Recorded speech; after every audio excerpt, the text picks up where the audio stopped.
Hola, cage fighting connoisseurs. This is KidNativeBloodyElbow.com, and I just saved the intro of the show from the ineffable, the ineluctable Eugene S. Robinson, author of Fight Everything You Ever Want to Know about something. Ask kicking, but we're afraid to get asking for asking. I gotta tell you why I was laughing, because apropos of nothing, we just finished training. Apropos of nothing, Sorrell looks up and looks at one of the guys who trains here. Goes, Mauricio, you really suck.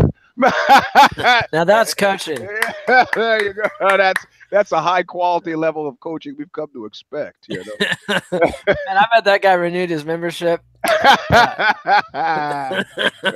Well, it's that whole is he joking or is he not joking thing, or then it becomes an I'll show him thing. And then my favorite meme is that Samuel Jackson one. Year 1 of taking Brazilian Jiu-Jitsu, and he's like all sexy and happy. And year 7, and he's, crazed. Yes, it's losing the fingernails.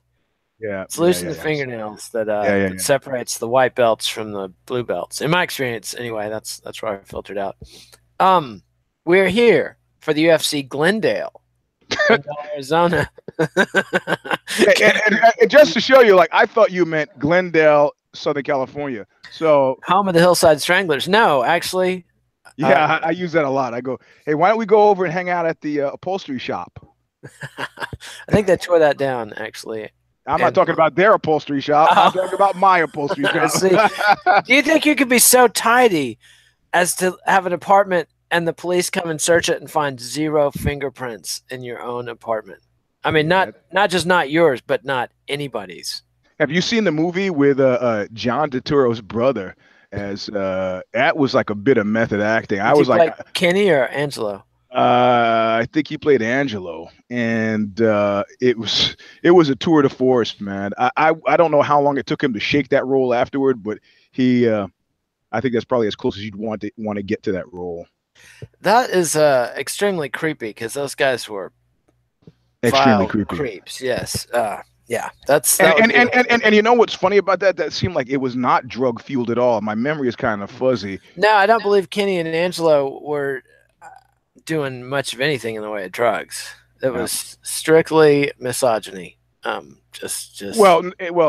Crazed. Well, yes, they were doing experiments to reanimate dead bodies. Come on, man. That was torture. That was torture and experimenting with more painful methods to kill women. Oh, so you don't think they were actually trying to turn them into sex zombies? Because that's the claim that they made. I don't believe so. I categorize that under Kenny Bianchi as a pathological liar. Okay. So I guess you're not going to turn anybody into a zombie by injecting them with antifreeze, but we've already taken the show to a super dark place, so we should probably stop. Highly, yes. Disclaimer. Yes, it's time. Crybabies, bedwetters, malingerers, greedy bread gobblers, work-shy individuals. This has less to do with your skills and talents as a fighter or a human being, and much more to do with the marketing heft and weight put behind you by Endeavor, WME, and the overlords of the UFC, specifically the bald one. So if you don't like being on the don't care list, fight an exciting fight. Until then, don't come crying to us. Did he really just sweep you 6 times in a row? Crybabies, bedwetters. Yes. All right. So we've got 6 fights on Fight Pass. 6 fights on Fight Pass. And then 2 separate cards on Big Fox. So this is one of those early ones. Fox cards start early, remember? So there's 4 fights on Fox. No, when you say they start earlier and you don't tell me what time they start, you're guaranteeing I don't watch this fight. I'm getting there. Eugene. God, come on. Work with me here. Now my browser crashed. But the prelims will start around 3 Central. Probably 3:30 Central. So 1:30 Pacific time for you lazy people on the coast. You're late to everything, I've noticed. Yeah. Those people are so lazy that they've moved everything back 2 hours. Yeah. Or 3. So that's the deal. So 3-ish. 6 fights on Fight Pass. 8 fights on Big Fox. Do you have a prediction for how many cares we'll have? Let's see. I'm thinking, that you'll have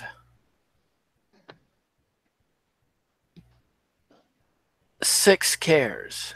Oh, Well, that's on the high side because you burned me. You burned me when I went for the whole. You're not going to care about a single fight. Then you cared like 4 times. okay. Just to be. No. I wasn't being a contrarian. I just, I was surprised as much as anybody else, right? Do you have to have the direct sunlight right behind you? Can you move I can't help it because Sorrel has put a huge box behind me. So if I sit on the box, it's rage fueled. So if I sit on the box starts to sink because there's nothing but t-shirts in it. So you'll see my head disappear. If I sit in the chair, I have to sit sideways. And then if I turn it, then the plug comes loose from the wall. Everything here is designed to make you angry. How's that? Is that better? No, that's worse. But let's just leave it well enough alone because you're just going to make it worse. I say you challenge Sorrel right now to a sparring match for his black belt. I do all the time, but it's got to the point where it's not accepted. I see. He won't even answer the challenge. And that doesn't mean I'm any good. It just means I'm capable of injuring you with my clumsy, horrible jiu-jitsu. I see. EJJ. Yes, some say some of those fouls are deliberate. Anyway, let's dive let me tell you about EJJ. Okay, I just since that guy I competed against said I wasn't gonna let you EJJ me. Let me explain EJJ to everybody who's listening who might be competing against me in the future. It's a seasoning, not a meal. There's no such thing as EJJ from beginning to end is a fucking street fight. That's not what we're doing. So it's. Bing, you do so. Oh shit! What? And it's a disruptor. It's not the whole meal. I see. So there's more than just cheap shots. There's also some good technique. Wow, that's All right. I think you should call it GJJ, Gene Jiu-Jitsu. Some guy tried to do that. Mr. Daniel P. Carter from the BBC tried to clown me by using Gene, and I called it Mr. DJ. It's like I know who you are, buddy. Yeah. Like a buddy of mine got to do a fight. I could talk about on the Show Stomper. Got into a fight in a movie theater. He was with Jake Shields and Gil Melendez, and they had to actually pull him over the back of the seat because he's trying to attack some guy who's lipping off to him. And the guy's kind of laughing at him. Oh, your friends. He goes. He just stops and looks at him. And goes, can't stay in this theater forever. And that guy didn't see that whole movie. He got up before the end. It was like, boop, boop, boop, boop, boop, time to go. Yes. Discretion, the better part of valor. For those of us, run away to live and heckle another day. Yes, for those of us who'd like to live to fight another day. All right, so let's dive right in. Preliminary card, Fight Pass, Bantamweight, Luke Sanders versus Patrick Williams. Do not give a fuck. No, me neither. Sorry, guys. Bantamweight, Matthew Lopez versus Alejandro Perez. Do not care. Me neither. And Glendale, Arizona, suburb of Phoenix or what? We have guys here from Arizona, but they're not here now. So. Has Oxbow ever played Glendale? We played Phoenix, and I almost got into a fight in the parking lot of the club with the bouncing staff. That's not a smart move, Eugene. Was that before or after the gig? Was your equipment still inside the club? No, it was before. We had just done the sound check. I stepped out the back door, and these guys are mad dog. I mean, I just look at them like, what? What the fuck? Well, yeah, you know. I guess that meant it was kind of a heavy metal club that they just thought I was random. Yeah. Some rando, not the guy who just come there, you're black. Yeah, exactly, right. Not the guy who just come off stage, but whatever. Yeah. All right. So let's see. Heavyweight, Arjun Buliar versus Adam Westschreck. Yeah, you just answered your own question right there. Yeah. All right. So welterweight, Dhiego Lima versus Yushin Okami. Sorry, man.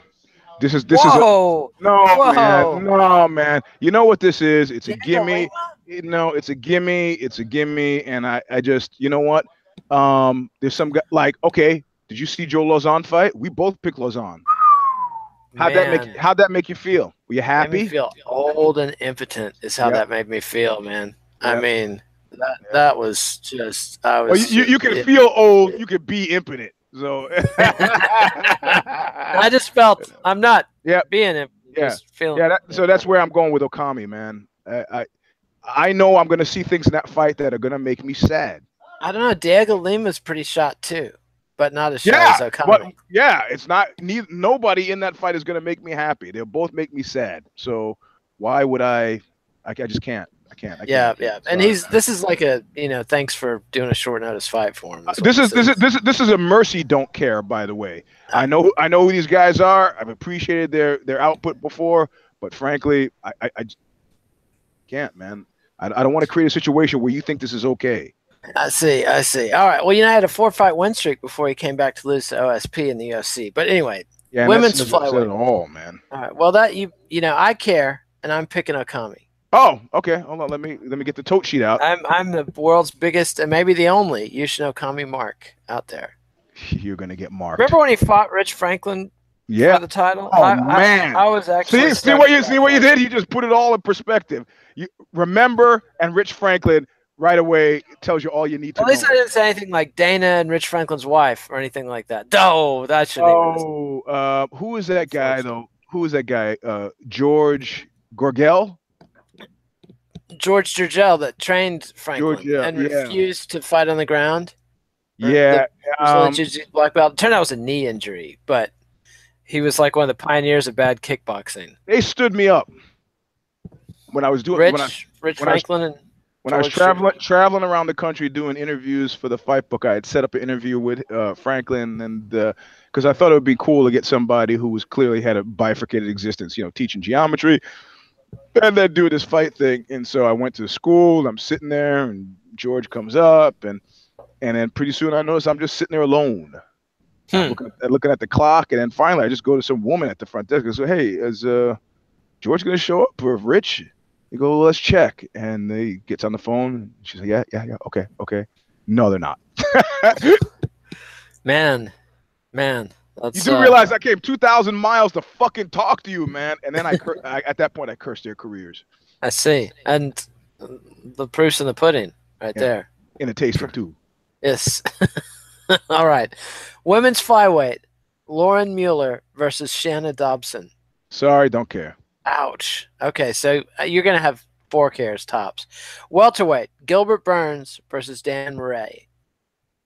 Almost because of Burns. Yep.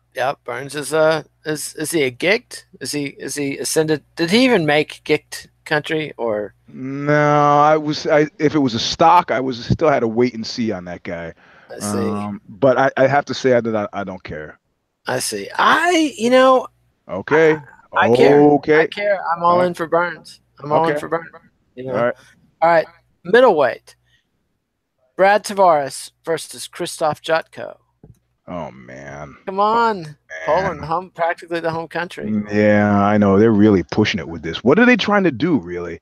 I guess maybe it's they're trying to go national, regional as national, right? I mean, is Jotko living there? In Glendale? I have no idea.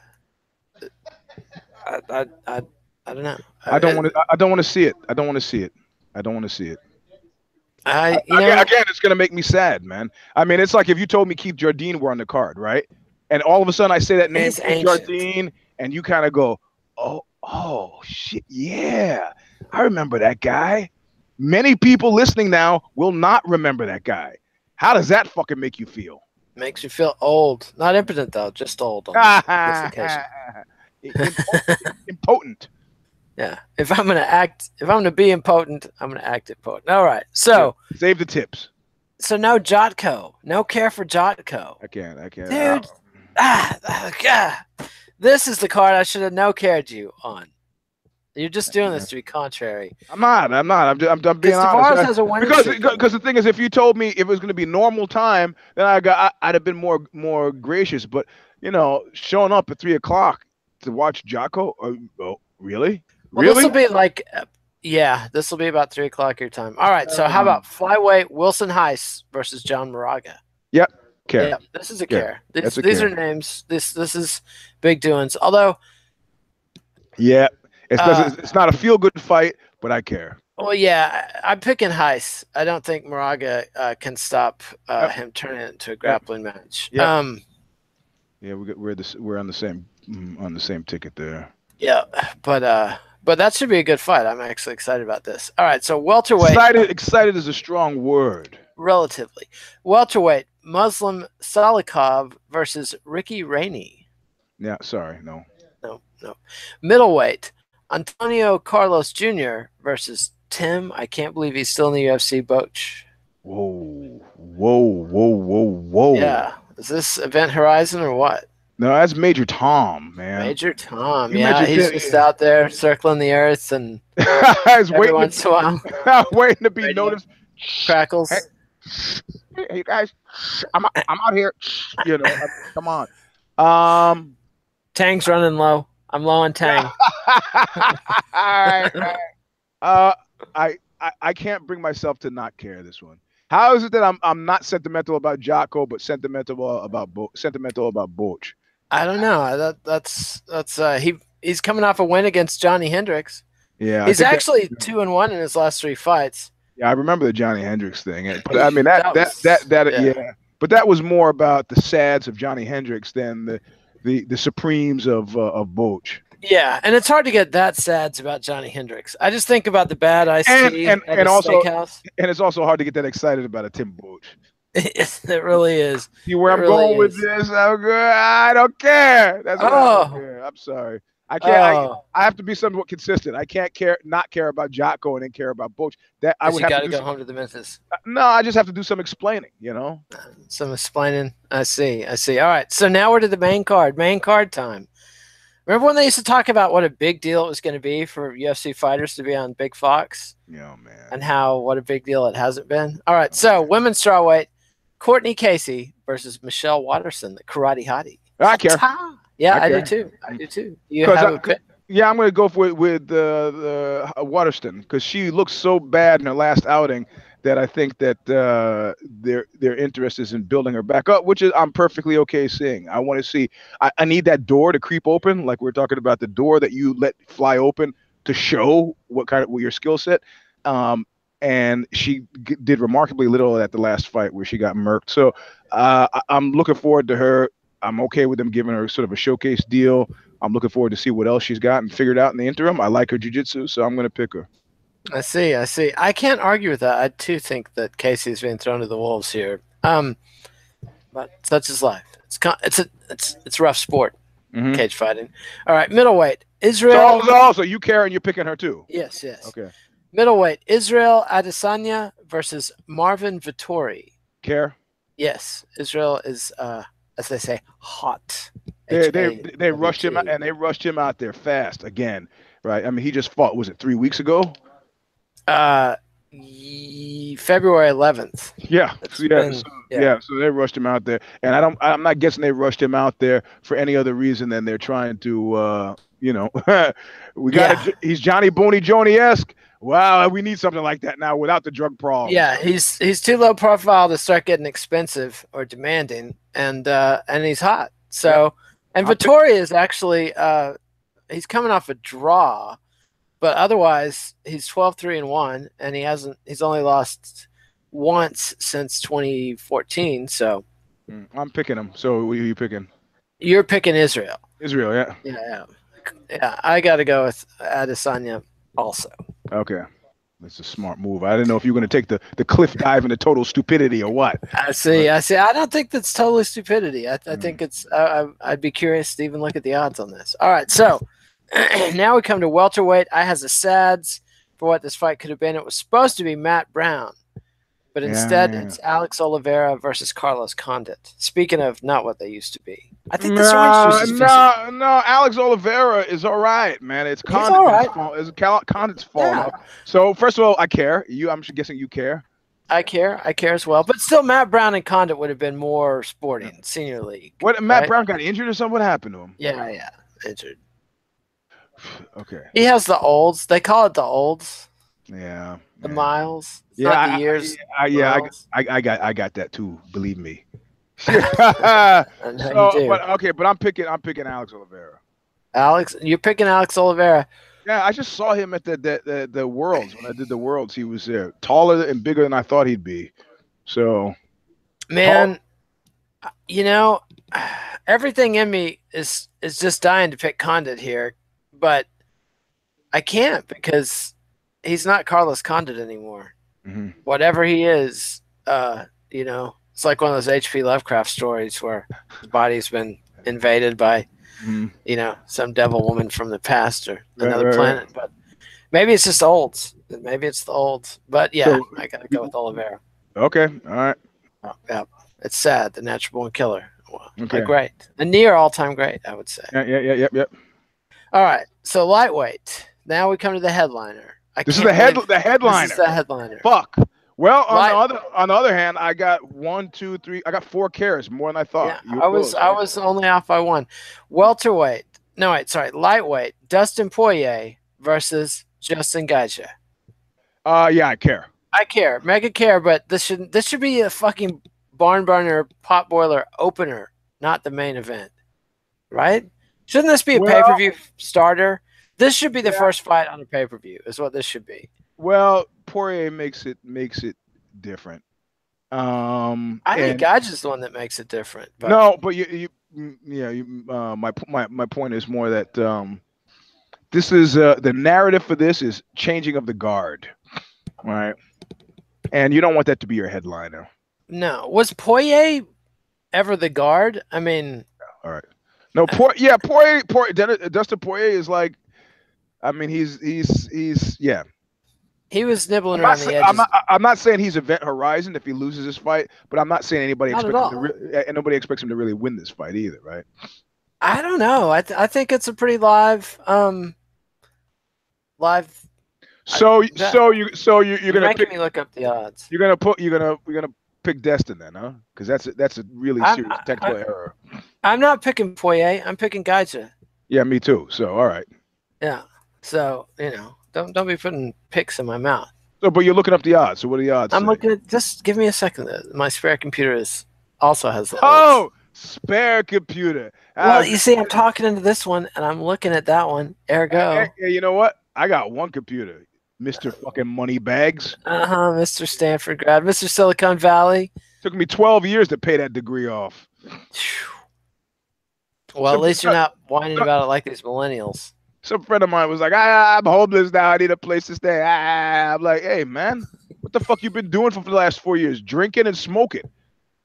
You know, this system, I feel like I want to give the Al Capone speech from the Untouchables. It only works if the team plays. If the team doesn't play, we got one guy on the team who's not playing. What do we got? And then you pull out the baseball bat. Ouch.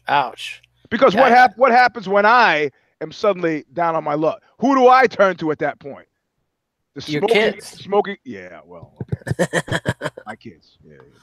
Yeah. You can probably still go back. Yeah. The guy Marty goes, nah. They're not going to be any help either. So. Yeah. Okay. I couldn't find the odds. Sorry.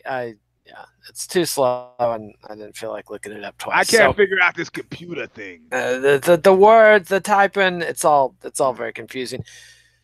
So overall, I mean, UFC on Fox, just I don't know, And Sam Kaplan, formerly the number 2 guy at Bellator, he thinks they might not even get a TV deal at all. Like I'm just like, yeah. That the UFC will not get a TV deal at all. Yeah, he's like, dude, Fox made their offer. And they turned it down. And Fox is about to sign WWE, and Vince might not want UFC. And then, So, and NBC Sports would be even worse. All right, so what happens? I don't know. He was saying, like, they're talking about NBC Sports, but he's like, have you checked out the ratings for NBC Sports? They make FS1 look like ESPN. I mean, wow. So what happens if nobody picks it up? Then it's a whole different ball game, man. Then it's a very different ball game. And I actually think this whole bit with making up new rules for fights for Mayweather and everything, that's closer to the spirit of MMA than bad kickboxing is, if you ask me. Man. I mean, man. Old school. I'm old school. You kind of mentioned that last night. It started to depress me, so I can't think about it. Don't even tell people what we're talking about, because they're going to start tweeting about it, and it's going to depress me even more. So I don't even say anything. All right. Zip. Yeah. Okay. My lips are zipped. So that's our show. Remember to follow us on Twitter at KidNate, at Eugene S. Robinson. Subscribe to your show. What's your show? The patreon.com/The Stomper. The Stomper. And the YouTube channel is? The YouTube channel is the Eugene S. Robinson Show Stomper. All right. And so Knuckle Up is still on that channel on Sunday nights mostly. Except now it's called the Show Stomper. Yes. Yes, exactly. All right. So And Zane Simon and Conor Rubish will be Zane. back with MMA Vivisection tomorrow. All right. You know, you're not doing the meme? I just did it, man. You didn't do it loud enough. You didn't do it. I don't count that as a do. Yeah. There you go. Yeah. All right. And the not new Oxbow record, but the now legendary, most recent Oxbow record. Well, if you're actually excited about that, you got the Buñuel record coming up on April 27th. All right. Worldwide release date. It's on La Tempesta, an Italian record label, because it's an Italian super band. The guitar player from Buñuel, which is the name of the band, Bunuel, he just played a stadium last night in Italy with his real band After Hours. So this is like Perfect Circle to Tool. Buñuel to so the record is called The Easy Way Out. The Easy Way Out. It's a full length. Full length. 12 songs. Yeah. All right. Well, we'll look forward to that. And let's see. Read you at Aussie.com. Read me at BloodyElbow.com. Actually, there's an article today on Aussie about Germaine Durandamy, the Iron Lady, on Aussie.com that I wrote. All right. So Eugene can type. Yeah. Words come out. I like that woman I worked with today. What do you do in editorial anyway? Writing and typing. That's what we do. Writing and typing. Right. And sometimes we delete. I guess that's typing. All right. And subscribe to the Let It Roll podcast if you want to hear me talk about rock and roll history. So that's our show. Adios, MMA aficionados. Thanks, Eugene. We'll see you next See you Sunday night. All right. Austin.